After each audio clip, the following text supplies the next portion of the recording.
All right, friends. Good morning.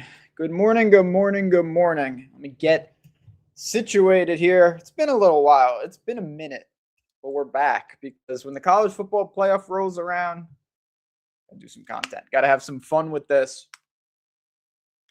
Break down the games, talk about some bets, and see if we can keep it going. Things are good. Vibes are good right now, thanks to Alabama last night. Thanks to Western Michigan yesterday. Thanks to NC State yesterday. Arkansas State. We're on a little groove in bowl season, and hopefully talking about it doesn't jinx it. But like I said, vibes are high. We're going to run through this real quick. This is going to be a rapid fire show. But give people just a second and make sure that they're good to go. And yeah. We'll be in business. But good morning to everybody, as always. Thanks for stopping in. I love talking college football, and it's the playoff. The last time I saw you guys was before, I believe it was championship week, and we were talking about if this happens, then what does this mean? And if this happens, what does this mean? And there were a lot of if statements, None of them for me included Notre Dame not making it. I was stunned, shocked, absolutely shocked that they did not make it. So who knows? Give me all the Montana. So you pick the best game. That's going to be so sick. Montana State, Montana, it might be snowing. It's going to be a real battle up there in Big Sky Country. I really like Montana State in life. I really like Montana. I think that might be the real finals of all this, no doubt about it. But so what we saw last night, Alabama got through. They're going to get Indiana. We haven't seen any of the semifinal games, the first round games just yet. We've got them right here. We've got Miami and A&M. We've got Tulane and Ole Miss. We've got JMU and Oregon. Let's just run through them real quick. Take some questions, and then, of course, we're going to have to try to run back a three-leg parlay because we hit it yesterday. We hit it right on tails. You don't get to say that every day, so I'm going to celebrate it, no doubt about it. It was just an awesome day that was capped with Alabama. But let's dive into the games here. So we start with the best game, no doubt about it. No doubt about it, in Miami and Texas A&M. So this is a game that is just, there's so many storylines, starting with should Miami have gotten in. Now, this Miami team lost twice on the year. They lost to Louisville. They lost to SMU. They were the team that beat Notre Dame, and they made it. And then you look at Texas A&M, who was never in danger of not making it, but they were in danger of having to play. And Texas played spoiler. Texas obviously didn't get in. A&M is here. Now, they get the game at home. Obviously, that's huge. They only have one loss on the season, and it certainly wasn't there. It's still having to play, though. They would have been a bye team. Who knows what they would have done in the SEC championship. But, yeah, they've looked good. Now, you look at their schedule, their big wins, all are on the road, and you have to really ask how big were the wins. So they beat Notre Dame on the road, 41-40, fantastic. They beat Missouri, LSU. That's about it. They lost to Texas. I mean, those games were all on the road. They did not play a super ridiculous SEC schedule. It's not their fault by any stretch, but A&M on the surface is still somewhat untested. Now you have Marcel Reed. Let's start talking about personnel. 25 touchdowns, 10 picks on the year. He added another 500 yards rushing, another 6 touchdowns. They've got a bunch of backs that can help 5 yards a carry for as the team. Concepcion on the outside, Craver on the outside. They've got weapons. I do really like Texas A&M personnel-wise. I think they're a dangerous test, but both of these teams have some serious firepower in the front sevens. Texas A&M has some dudes, Myles Garrett-like clones. Obviously, Miami's got some guys as well. That front is spectacular. So you look at two teams here And I think the books are indicating this. It's a 48.5-point total, slightly juiced to the under. I think it's going to be pretty tough sledding for both offenses. Tempo-wise, I don't have a great feel of what we're going to see, but I do feel pretty confident when you look at, yards per rush attempt, things of that nature. I don't see a prolific, crazy attack from these teams. I don't think they're going to have a ton of success. Miami's allowing 2.9 yards per rush attempt on the season. Good luck against that. A&M is a little more middle of the pack, but they're certainly not weak up front. And then you look at this A&M team even more, very balanced. They definitely run the ball more than pass it in terms of play discrepancy, but they have a strong secondary. They are, dare I say, the best team in the country at getting after your quarterback. There's no doubt that Beck is going to get hit here. So it's really a lot of strength on strength. The line indicates this, but I'm going to back the home team here. I like A&M, 3.5 at -102. Let's see what DraftKings has. 3 at -115 in the same, 155, 158. I'll take the 3.5. It's very, very close. But dealer's choice there. But give me A&M. I think if they can get a lead and lean on the rushing attack stylistically, their path to victory and kind of victory, I don't even have the right word for it, but what they want to do, it blends nicely with run the football and get after the quarterback if they play from ahead. If you're building a same game parlay, I think A&M is much more likely to win the game if they're playing from ahead. The type of where it's like, they win the halftime, full time, something like that. I do think that Texas A&M's best chance in this game is to build a lead, lean on the pass rush, don't turn the ball over, let Reed make some plays, but just lean on a methodical attack. I would slightly lean to the under as well. A&M and the under is kind of how I'm formulating this first game. I would say tonight, but it's this afternoon. Personnel-wise, like I said, Carson Beck, if we want to go through that real quick, he's got a boatload of experience, and he had a 25-10, just like Marcel Reed. Not mobile at all, so he's not a dual threat. Going to be under some heat today, and it's just, can he make the plays? I don't trust Miami's coaching staff. I haven't for a long time. They're great recruiters. They screw up games that they should not. And their 2 losses this year are indication. I don't even think they should have gotten in. I'm glad they did. Obviously, I think head-to-head should mean something, but I didn't expect them to get in, and I didn't think they would get in, I should have said. But they're here. Now they got to go to College Station. I think it ends pretty quickly for Miami. All right. 1 down, 2 to go. I'll do the best I can with these games. Obviously, you can see on the screen, these are blowout central potentially. Jeff said, Miami, Texas, rough game. I'm staying off. I totally get that. This is the type of game, if you don't want to force a play, certainly get that. If you have boosts and promos, maybe you keep it to that, because I get it. You might be able to get in live as well. But I'm also interested, do you see, Jeff or anybody, do you see better angles in these games? Because to me, these are tough games to decipher too. Tulane already got triple smoked in this situation already this season. Ole Miss won 45-10. The first go around, Chambliss was very, very clean, but he had 100 yards rushing on top of that.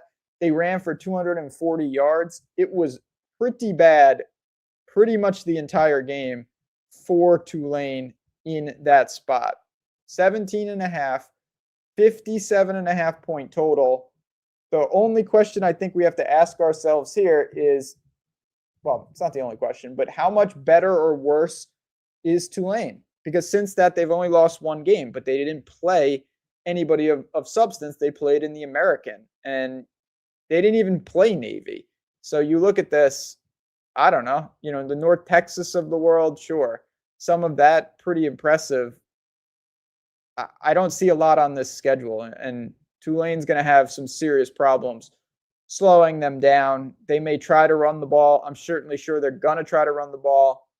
with both the quarterback and the backfield, this is going to be rough. I kind of like the over in this game at 57.5. That's my favorite bet. I don't see myself laying 17.5. But if you back this out, so you say, okay, 17.5, that's what, 39 to 22. That's a little too much. So 37 to 20. So now we're looking at a 37-20 game in terms of implied total. So are we going to get 37.5 here for a team total with Ole Miss? Let's see what it is. 37.5, yeah, at minus 118. So can they hang 38? That is a pseudo key number. That's 5 touchdowns and a field goal. I think that you could structure it this way. I also think there's a chance that Tulane can do their part. Now, why do we need them to do their part? Well, you got to just kind of do the delicate dance of how often are we covering if Tulane doesn't eclipse 19.5? And then if they do eclipse 19.5, how often are we not covering 57.5 that direction? My guess is it won't really matter. I think if Ole Miss clears 37.5, we're going to get there regardless, because I do feel pretty good that Tulane can score 17-ish, 14-ish at the worst, and there's a chance they get into the 20s. This could be like a 45-24 type game, and then it would soar over. 3 touchdowns in the first half, that's tough. 10 points in the first half, not insane either. It's an over in some fashion. I like the 37.5. I like the over in the game. Let's see what it is over here. I don't see any conceivable way that it's different. I'm not logged in, so I'm seeing player props. I can't actually bet these. Stribling. This is straight gut feel, by the way.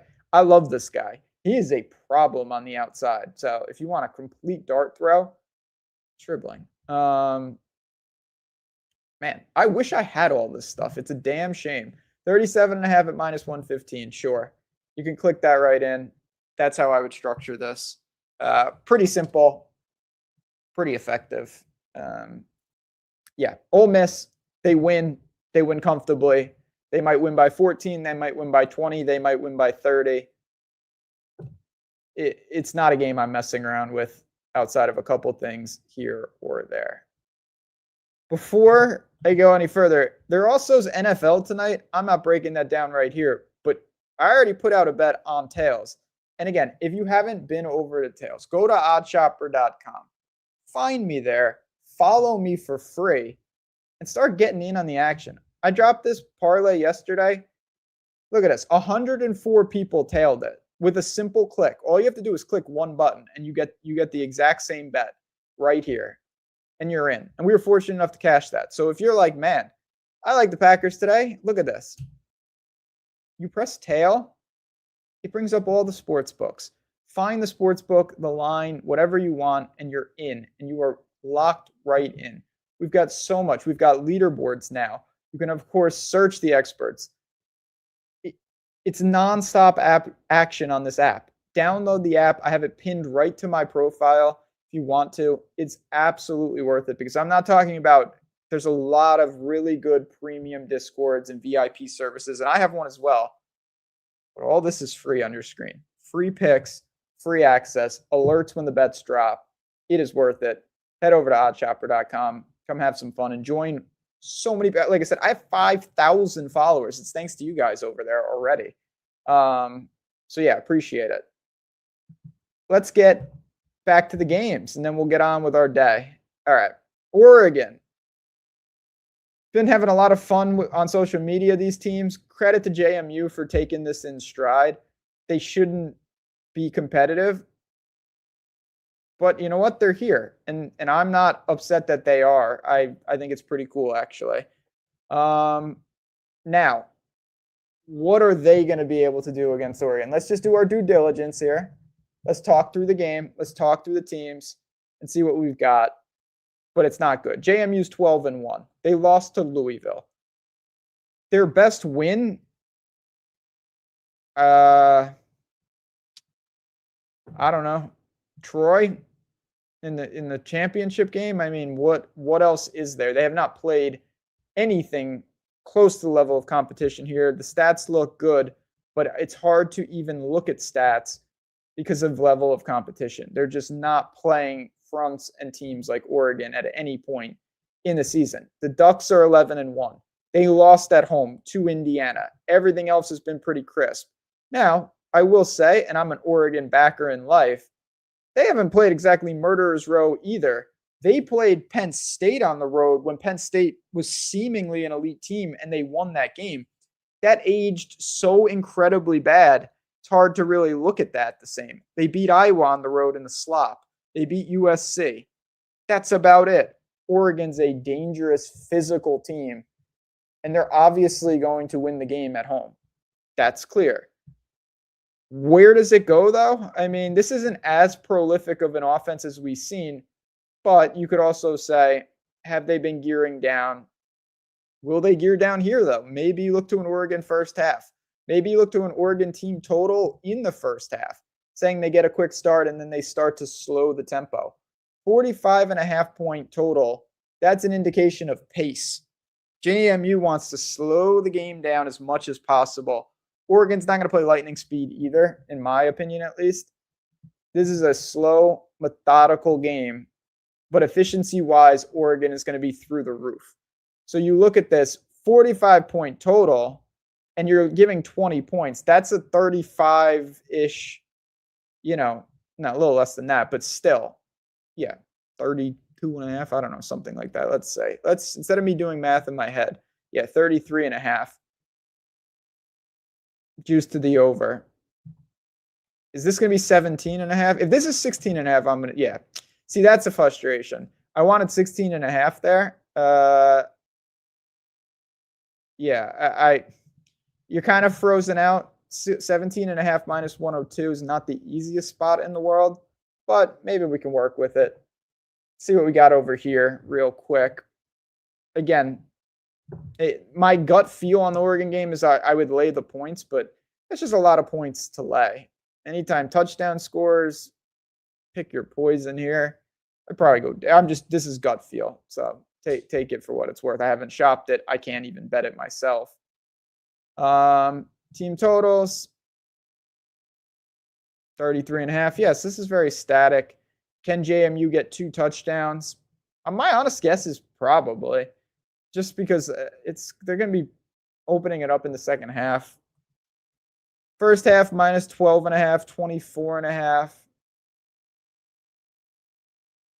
Okay. I don't think that's terrible. I'm getting pretty granular here because I think you kind of have to.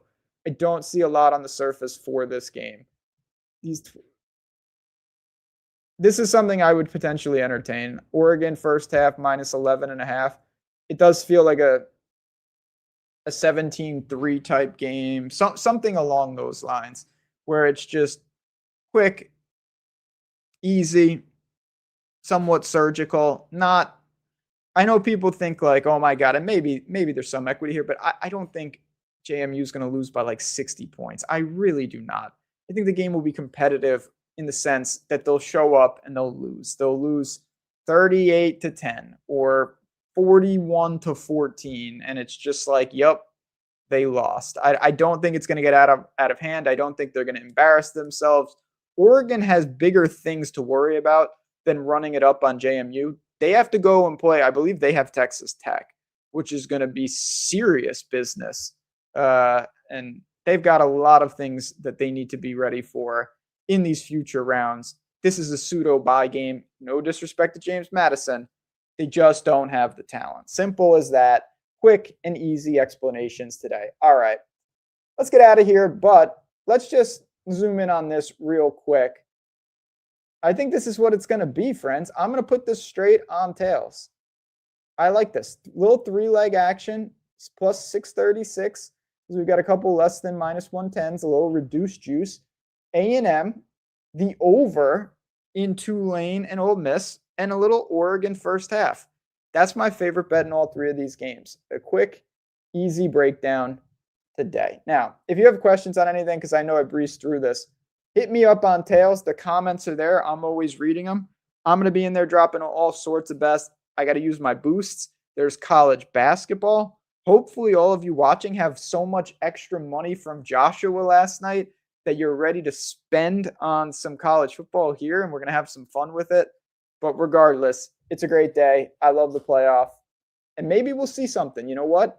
I don't think it's going to happen, but if Tulane or JMU somehow win, it'll change the complete complexion of how people view the playoff, and that would be really cool in its own right. So thanks again for tuning in. If you have questions for me, at JazzRazBets on Twitter. Good luck with your wagers today. As always, hit the like button on your way out. Appreciate you stopping by, even if it was just for a little while in your morning. Enjoy these games, and I'll talk to you soon.